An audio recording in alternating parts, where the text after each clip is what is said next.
Hi! Welcome po ulit dito sa Technical Skills Application in Business and Marketing Ads Tutorials at Computer Services. Si Sir Ogie po dito at andito na naman tayo pang magbigay ng advice, free video tutorials regarding computer systems servicing. So sa mga nauna kong video, yun yung mga tutorials regarding mga troubleshooting and repair, guide in buying laptop, desktop computers, troubleshooting about hardware, and coming up software naman sa mga susunod na tutorials. So ito naman, ang topic natin ngayon na tutorials ay base dun sa nakita kong mga post sa Facebook para makatulong naman sa mga naghahanap ng solusyon dun sa kanilang mga problema sa computers, laptop, and desktop. Okay, ang nakakita kong post doon ay post nila yung specification ng computer na gusto nilang bilhin. Nakalagay doon, okay na ba to? Itong computer na bibilin ko, laptop or desktop, ano po masasabi nyo? Pwede na ba ito gamitin sa online learning, pang office o pang virtual assistant o yung tinatawag natin online job? Okay, so ginawa ko to para makatulong dun sa mga naghahanap ng solusyon sa mga ganong problema, na kung upgradable ba ang kanilang mga computers. Meron na silang mga dating computers, laptop, desktop na gusto lang nilang i-upgrade, no? Yung iba gustong bumili, yung iba gustong i-upgrade. Upgradable ba? So sa pag-upgrade po ng computer, pagbili ng computer, dapat alam natin yung compatibility, no? Bibili ka ng computers, compatible ba sa paggamit mo? Mabigat ba gamit mo? Personal ba? Online business ba? Gaya ng binanggit ko nung una. Or gagamitin mo sa gaming lang, and so on.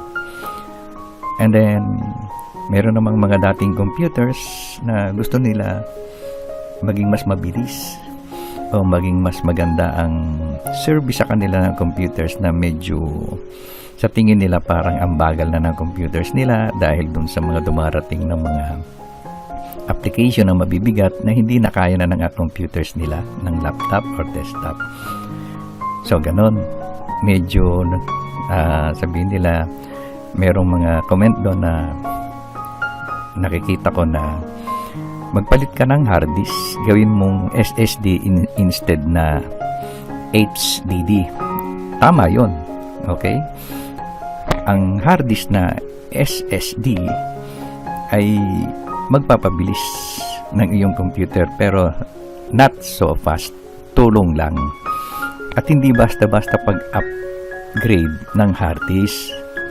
Tandaan niyo po, ang dami pong tinatawag na advice.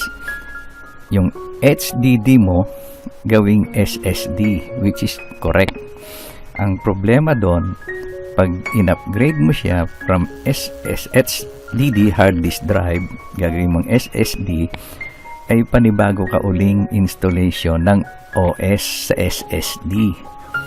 Panibagong reformat or install ng Windows.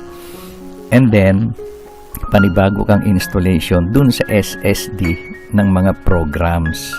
Panibago uli po yun, no? Kung papalitan mo. Pero kung hindi mo naman papalitan, gagawin mo lang na booting yung SSD. Talaga naman lalagayan para sa booting lang, no? Mas maganda pati saving na rin. Pero iba nire-request booting lang. Ibig sabihin ng booting, reading, para mabilis ang basa. So ang SSD kasi, pagka SSD type ang hard disk mo, ang booting niyan, pag bukas mo ng computer, ang bilis niya mag-open, ang bilis mag-start ng Windows kumpara sa HDD na hard disk. Pag HDD na hard disk ang gamit mo, medyo mabagal ang booting o reading. Ito po yung image ng SSD at saka HDD. Dito muna tayo sa hard disk, ha.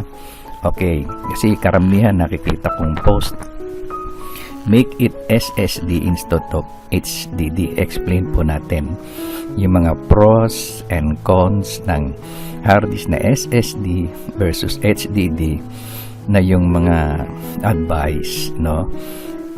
Tingnan natin mabuti, ha? Okay po, eto po. Okay, eto po sa mga mag-a-upgrade ng computer. So, unahin muna natin yung HDD versus SSD. Okay, saka tayo dumako dito. So, tingnan po natin ang... Okay, ito po tayo, ha? Ayan, eto po. So, ang itsura po ng... Pagpareho lang silang size, no? Ang itsura po sa loob, ito po yung HDD. Ito po siya. Hard disk drive. Ito naman yung SSD, solid state disk. Kung bubuksan mo yung loob niyan at loob nito, makikita mo sa loob ng HDD yung platter. Tawag diyan platter, eh. Yan, umiikot yan parang yung turning table nung araw, no? Parang CD, ganon. Na ito binabasa. Ito yung bumabasa ng data.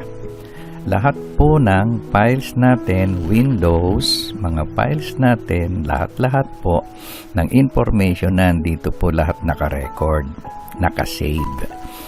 So, kung titingnan natin ng HDD, kapag ka binasa yan, no, ng computer, no, dahil dyan nakalagay lahat ng laman, yung Windows ang unang babasahin ng computer.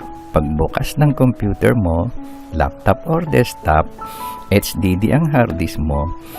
Pag binasa niya yan, ibig sabihin booting, babasahin niya, no? Ang mangyayari, yung Windows niyan, iikot yan ng mabilis, tapos hahanapin nito yung program na Windows para i-display sa monitor.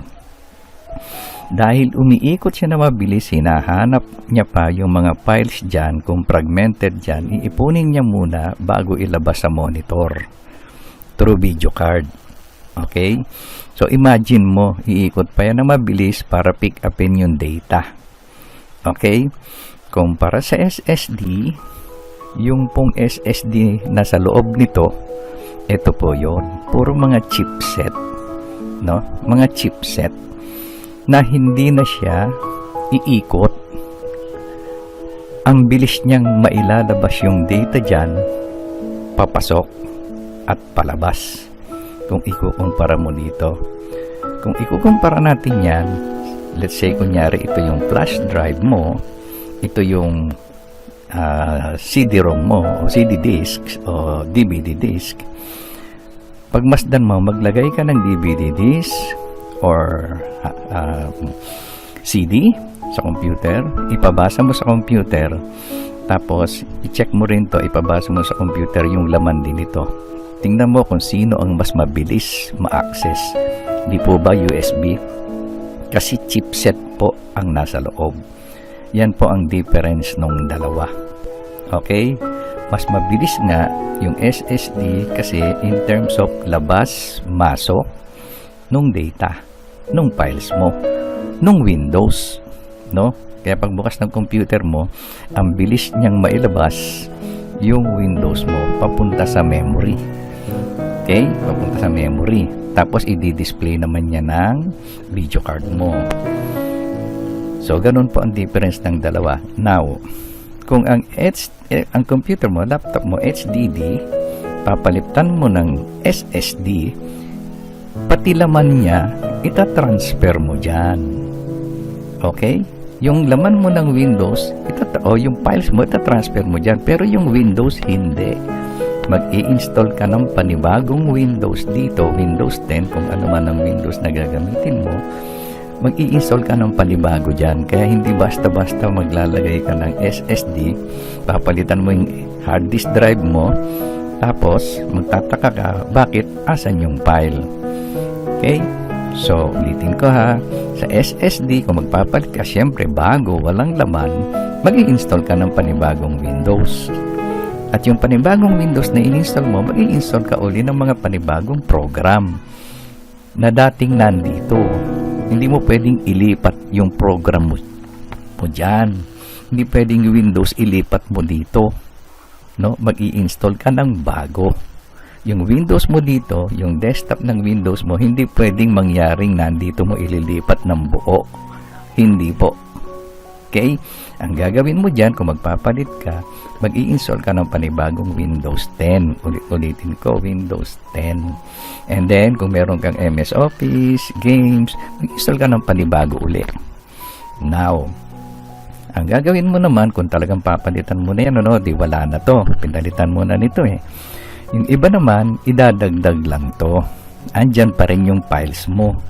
Kaya lang, ang Windows mo, dito mo na ilalagay para mabilis. Kasi kung dito pa rin ang Windows, pa rin ito ang gagamitin mo, mabagal pa rin ang booting. So, ang ginagawa niyan, yung SSD, dyan ka mag-i-install ng panibagong Windows para mabilis yung booting, yung reading ng in and out Windows, pati mga files. Pwede rin Windows lang ang lalagay mo rito, tapos, andyan pa rin, i-retain mo yung hard disk mo na isa. So, Windows, panibagong program, tapos yung mga file mo nandito. So, ibig sabihin, Windows yung nandito, dito ka kumukuha ng file. So, ang effect nun, mabagal pa rin. Ang bilis lang is yung pag-booting, yung pag-open ng Windows. Pero kung ang file mo manggagaling pa rin dito, matatagalan pa rin. Kasi nga, ganito po yun. So, andito ang Windows, pipick upin ng Windows yung file mo dito, tapos ilo-load sa RAM, di-display sa monitor, ang bagal pa rin ng labas. So, ang gagawin mo, yung lahat ng files mo, dito mo na ilalagay lahat. Kaya dapat malaki yung hard disk, yung SSD mo. Pero kung talagang gusto mo, booting lang, ang bilis booting ng Windows, andito yung Windows mo, andito pa rin mga files mo. Kaya lang, Windows lang, ulitin ko, ang mabilis, no? Hindi yung mga opening ng files mo, kasi manggagaling dito papunta sa RAM, display sa monitor. Ganyan po ulitin ko basta kung magpapalit kayo ng SSD, tingnan nyo muna, tanungin nyo, no? Panibagong Windows yan, panibagong bayad kayo ng installation ng Windows dito sa SSD. Okay po? So, yan po ang tinatawag na upgrading ng SSD from HDD to HDD to SSD. Okay, balik po na tayo ulit sa main. Okay. So, dito po tayo. Ayan. Kung gusto nyong malaman, upgradable ba ang aking kasalukuyang laptop or desktop, tingnan muna natin ang kanyang system o yung Windows system. Doon mo makikita anong klaseng hardware, ang specification ng hardware meron ka. So, ito muna yung ginawa kong shortcut, no? Nagagamitin ko sa ngayon, maraming Windows shortcut kasi. So, dito tayo sa Windows key. Ito po yan. Ipe-press nyo raw yung Windows key sa keyboard nyo, no? Plus break. So, wag nyong bibitawan yung Windows key and then ipe-press yung break. Ang break po ito. Yan. Pause break. Okay. Ayan. So, yan po ang ating, kung meron kayong kasalukuyang Windows o ginagamit na laptop, yun po ang gawin nyo. Press nyo yung Windows break at lalabas po ito. So, ito po yung system information ng computer mo. Yan po. Basic information about your computer, Windows 10. So, Windows 10 Pro. Okay? Kailangan Windows 10 Pro po ang inyong OS. Wag po yung single home edition. Malaking problema nyo pag ang OS nyo single home edition. Be sure na Windows 10 Pro. Okay? Now, ang system nito ng aking PC, no, example, ang processor ko or CPU is Intel Core 2 Duo. Core 2 Duo lang ha. No, malayo pa sa i3, i5, i7. So Core 2 Duo lang. Core 2 Duo na 3.0 GHz. Ang 3.0 GHz, yan po yung bilis ng processor kung paano siya magtrabaho. No? 3.0. Sa ngayon, ang pagbibili kayo ng mga computer, sa halimbawa Intel i3, i5, i7, Ryzen, siguruhin nyo lang na 3.0 pataas, 3.4, 3.2, 3.7. Huwag po bababa ng 3.0. Dahil pag bumaba po ng 3.0, meaning medyo mabagal ang processing ng processor. Okay? Yung iba niyan 1.6 pa eh. Yung iba niyan 1.8, 1.7. No? Tapos yung iba 2.5 and so on. Basta 3.0 up. Okay? Huwag niyong kalilimutan yan ang processor. No, ganyan. Kung bibili kayo ng computer. Pero kung meron na kayong dating computer, no? Dapat ganito maging speed. Magtataka kayo bakit mabagal kasi less than 3.0. Yung iba Intel Celeron pa eh. No, lalong babagal. No? Memory, ang RAM niya 6 gig. 6 gig po yung RAM. 6 gig po yung RAM niya, no? Na RAM ko. Ang RAM ko kasi ang aking desktop computer ay dalawa po ang ano niya. Dalawa yung tinatawag na lagayan ng RAM, no? Ngayon, yung lagayan ng RAM na yon, ito po siya. Dalawa ha. Kita ko po sa inyo. Close ko muna to. Okay. Ayan po. Ayan, ito. Yan po. Sa laptop, nasa na ba yun? Dali po ha. Yan, ito po. Kung desktop, ito yung lagayan ng RAM. Okay? Yan. Dalawa yung slot ko. Parang ito. Okay? Dalawa ito na lagayan ng memory. So, yung dalawang lagayan ng memory ko, ibig sabihin, ang memory na nakalagay dun sa akin, ang memory ko nakalagay dun is 4 gig dito, tapos 2 gig lang dito. Kaya naging 6 gig.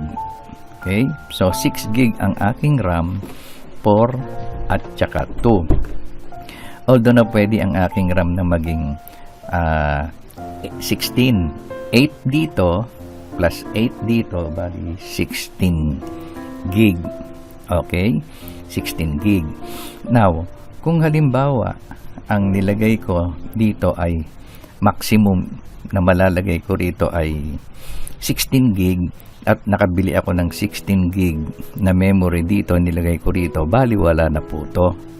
Bali wala na yan kasi na-consume niya na yung 16 gig. So depende pa rin sa motherboard mo kung gaano niya mai-handle yung maximum na ilalagay mong memory. Yan po So yan po yung tinatawag na RAM na ilalagay dito para ang computer mo medyo bumilis kung dadagdagan mo pa. Okay, yan po yung RAM Okay.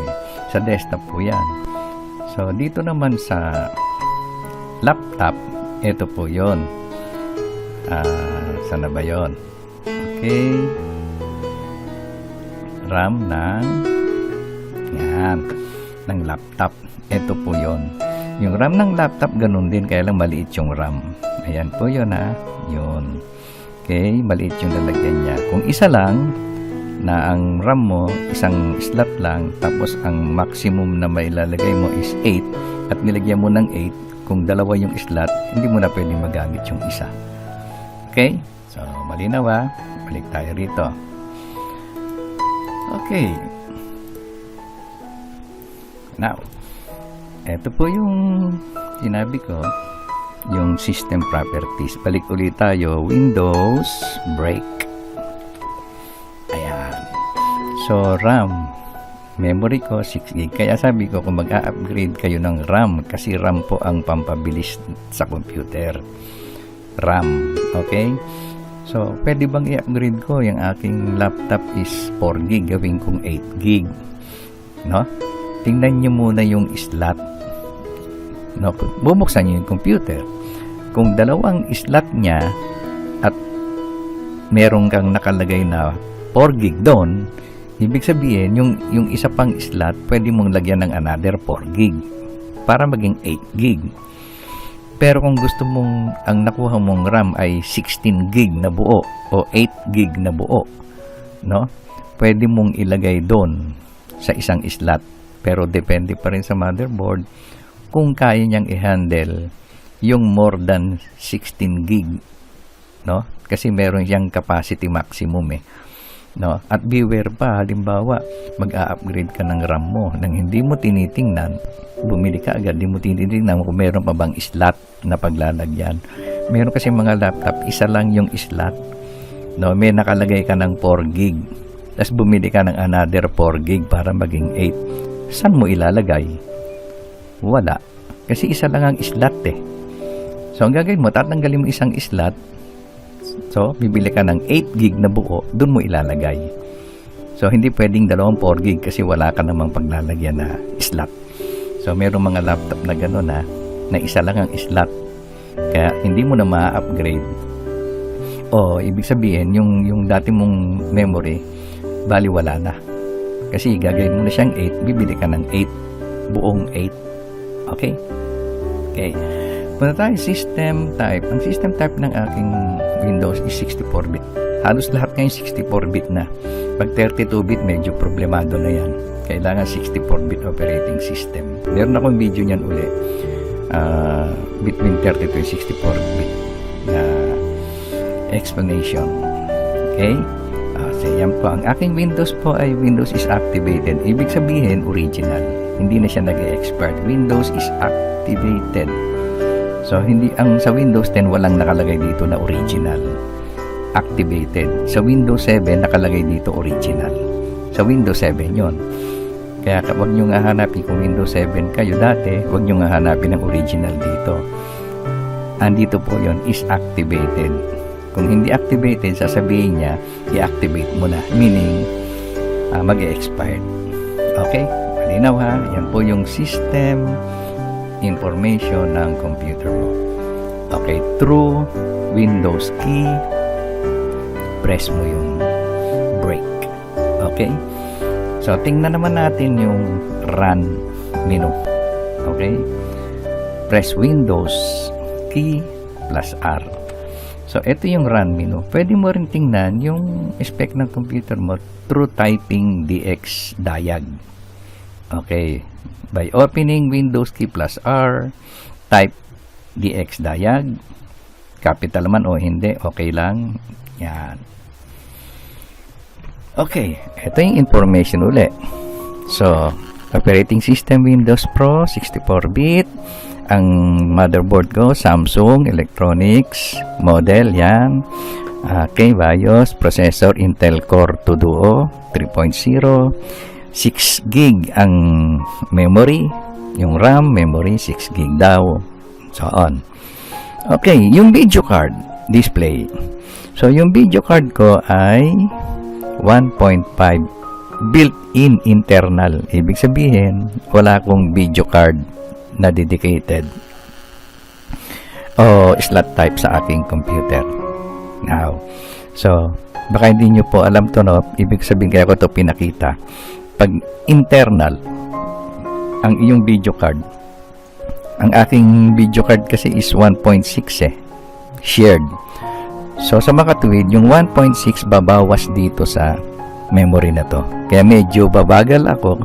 Hindi ko na consume yung buong 6GB kasi inagaw ng video card. So meron akong video tutorial din yan, explaining ko yung mga software software differences naman ng mga hardware compatibility. Okay?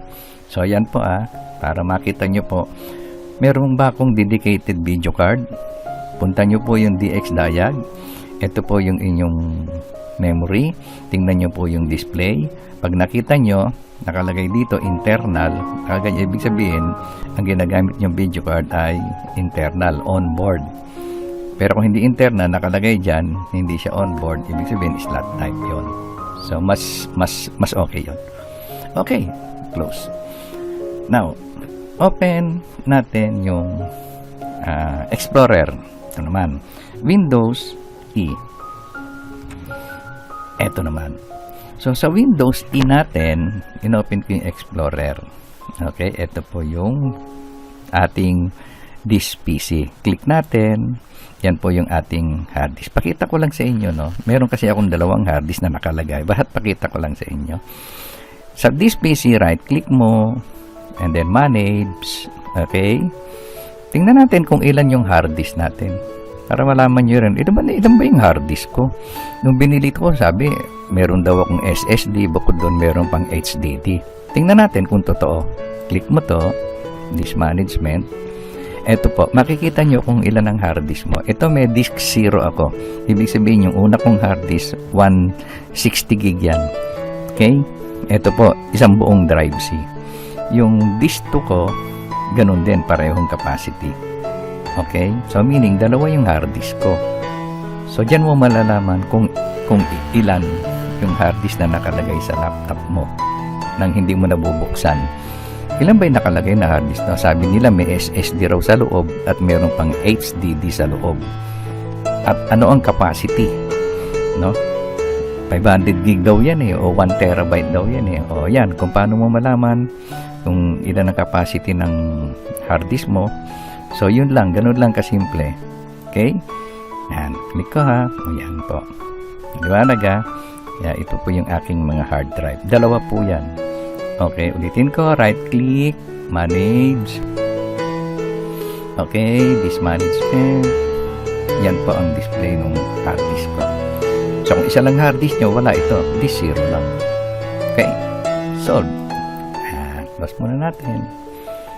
Yan. So, ito naman, control escape. Press nyo yung control. Sabayan nyo ng escape. Huwag nyo bibitawan yun. Kung sabay na ipipress. Huwag naman sabay, you know. Ipipress nyo yung control, yan, nakapress ang control, tapos saka nyo ipipress yung escape. Huwag nyo bibitawan ng control. Ayan. Ito po yung tinatawag natin yan na pinakita ko. Ito po lahat ng mga naka-install na program. At dito, pwede po kayo mag-right click. Doon. Makikita mo naman din dito yung pwede mo i-access dito yung computer management na pinakita ko. Ayan. Okay. So, maliwanag ha. Ayan. File Explorer din. Ito po rin yung kanina pinakita ko. Ayan. O yun. Okay. Close. Okay. Malinaw ha. Okay. So, ito po yung ating ayan. Sa susunod na video ko naman, i-discuss ko naman all about motherboard. Sa ngayon, yung hard disk muna na maraming tanong, palitan mo ng SSD ang inyong inyong HDD. Mas bibilis daw at lakihan mo capacity. Tama yun, medyo bibilis lang siya, pero tingnan nyo rin yung kung ano ang iba pang maaring maging problema. Pinalitan nyo okay nga, magpapa-install uli kayo ng panibagong Windows nun. Okay? Maliwanag? So, that is how to change hard disk drive. Mga nagpo-post sa Facebook na palitan mo raw ng SSD, yung HDD. Tingnan muna natin kung ano yung magiging consequences ng pagpalit. Okay? Hindi basta-basta po yan. Kaya alam nyo kung papalitan, magpapa-install kayo ng panibagong Windows. Okay? So, next meeting uli, next video tutorial, hihimay-himayin po natin ito. Ito po yung hihimay-himayin natin. Hihimay-himayin natin. Okay? Ayan po. Laptop, hardware upgrade. Yan. Okay. po yung power supply, the difference between ATX power supply ng desktop, ito po yon, power cord ng desktop. Okay, ito po yung motherboard ng laptop, iba't ibang klaseng motherboard, explain ko po yan. Ano ba yung role niyan, ano ba yung maganda, ano ba yung mga compatibility niyan, laptop motherboard, brand. And then yung CPU, ano ba yung Intel na CPU versus Ryzen. Okay? Ano ba maganda, Ryzen or Intel? Okay, di-discuss natin yan. Okay? Sa next video. And then, yung ano ba yung role ng cooling fan? Bakit ba yung laptop ko nagre-restart na bigla, namamatay? So, isa po itong factor. Baka yung cooling fan mo tumigil na, nasira na, kaya nag-overheat ang iyong processor. I-discuss ko rin yan, no? Yung compatibility ng mga CPU fan and heatsink. Okay? Then yung mga memory niya, yung mga DDR2, DDR3, DDR4, DDR5, alin ba mas okay? So ano ba yung RAM ng laptop ko? DDR3, pwede bang i-upgrade?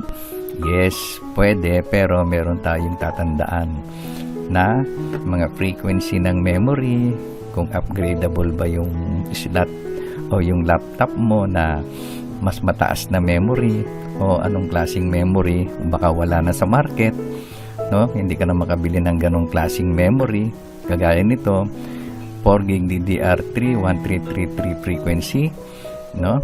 Wala ka nang mabili na ganitong frequency sa market. Kaya yung laptop mo, kung wala ka nang mabiling ganitong frequency sa market at wala yung compatible niya 1066, ay wala ka nang pag-asa na ma-upgrade ang iyong laptop. Okay? Depende pa rin yan sa frequency ng iyong laptop, kung anong frequency ng memory mo at anong klaseng memory yan. DDR3 ba, DDR4 o DDR2. Yan po ang number 1 ina-upgrade para mas mabilis. Hindi po yung hard drive. Yung hard drive pambabilis lang ng booting, although malaki ang tulong, pero ang kailangan talagang ina-upgrade dyan yung RAM, yung memory po. Ang hard disk, pamtulong lang yon, yung labas-pasok ng data, yan na binagit kanina. Ang talagang bulk ng transaction is nasa memory at saka nasa processor. Silang dalawa po ang nagtutulong ng processing, no? Yan. So RAM po talagang dapat i-upgrade, pinatataas. Depende sa motherboard mo kung kaya niyang itaas yung memory ng laptop mo. No? Sa video card naman, ayan, the difference between internal video card at saka external video card. So malaking difference ng dalawang yan. Pag internal, kakain niya ng RAM mo.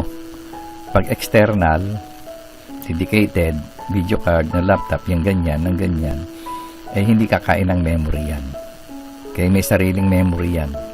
Okay, kaya yung laptop mo, kung 4GB pa rin yung memory niya kung dedicated ang video card mo. Pero kung ang video card mo built-in, integrated, onboard, o kaya built-in, iisa lang ibig sabihin yan onboard, built-in, integrated. Ibig sabihin niya, nakahinang po sa loob ng motherboard yung iyong video card. Okay? Na pag ganyan po ang inyong video card na nakahinang, nakita nyo sa specs integrated, bumabawas po ng RAM yan. Bumabawas ng RAM yan. Okay? So, wag kayong titingnan nyo muna kung integrated or dedicated, ha? Okay, malinaw po, ha? Okay. So, sa hard disk, yon yung nabanggit ko na kanina. So, malinaw. So, mamaya, next, dadagdag ko po yung iba pang video tutorial regarding upgrading ng ating laptop o desktop. Okay? I-discuss ko po yan isa-isa. Yung motherboard, kasi yan po yung nagpapabilis sa lahat. Ito po yun. Ayan. So, compatibility nila, no? Motherboard, memory, CPU, video card, then, yan, wala dyan yung hard disk. Kaya nga, yung hard disk, sa kanya lahat ng data. Okay? So pag compatible na lahat, you can perform clean Windows installation. Pag hindi siya compatible ang mga hardware, so you can never install or perform clean Windows installation. Hindi kayo makaka-install ng Windows hanggat merong hindi compatible na hardware sa inyong laptop or desktop. Ibig sabihin, may problema ang hardware, never na maka-install kayo ng OS, lalong-lalo na yung hard disk, no? Lalong-lalo na yung, meron pa isa pa pala, no? May nakita ko sa Facebook. Ang linaw na ng error, disk boot failure. Ang disk boot failure, hindi po na-detect ang hard disk. Ibig sabihin, hindi na-detect ang hard disk, so never na maka-install ka ng Windows kasi wala kang paglalagyan, hindi niya nababasa ang hard disk mo. Bakit ka magpapalit ng i-install ng OS kung hindi naman na-detect yung hard disk? So malabo. Okay? So meron na nakikita ko ang linaw na disk boot failure, tapos pinost sa screen,